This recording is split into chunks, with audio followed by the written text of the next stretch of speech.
Hi అండి, అందరికీ నమస్కారం. Welcome to my YouTube channel. ఈ వీడియోలో ఫోన్‌పే, గూగుల్ పే వాడే వారందరికీ ఒక ఇంపార్టెంట్ న్యూస్ అండి.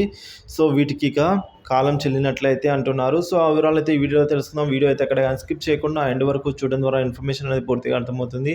వీడియో నచ్చినట్లయితే ఒక లైక్ చేయండి. ఇంకా సబ్స్క్రైబ్ అవ్వనట్లయితే మన ఛానల్‌ని సబ్స్క్రైబ్ చేసుకున్న ద్వారా నేను చేసే లేటెస్ట్ అప్డేట్ న్యూస్ ముందుగా మీరైతే పొందగలుగుతారు. ఆలస్యం చేయకుండా వివరాల్లోకి అయితే వెళ్ళిపోదాం. డిజిటల్ పేమెంట్స్‌లో గూగుల్ పే, ఫోన్‌పే, పేటీఎంలదే ఆధిపత్యానికి చెక్ పెట్టేలా ఎన్‌పీసీఐ సిద్ధమైనట్లు తెలుస్తోంది.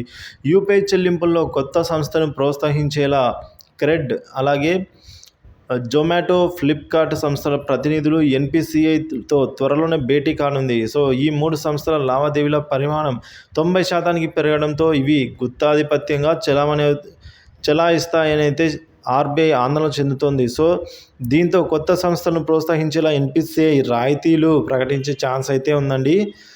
సో, మనం చూసుకోవచ్చు, ఎక్కువగా ఎవరిని అడిగినా ఫోన్‌పేనా, గూగుల్ పేనా, పేటీఎమా అని అడుగుతూ ఉంటాం. సో, ఈ 3 మాత్రమే ఎక్కువగా ఉపయోగించడం వల్ల వీటిదే హవా అయిపోయే ఛాన్స్ ఉందన్న నేపథ్యంలో ఆర్‌బీఐ అయితే కొత్తగా వచ్చే కొత్త సంస్థలను ప్రోత్సహించేలా ఎన్‌పీసీఐ రాయితీలు ప్రకటించే ఛాన్స్‌లయితే ఉంది. సో, వీటి ప్లేస్‌లో కొత్త వాటికైతే అవకాశాలు వచ్చేలా ఉన్నాయండి. సో, ఇది ఇప్పటివరకున్న తాజా సమాచారం.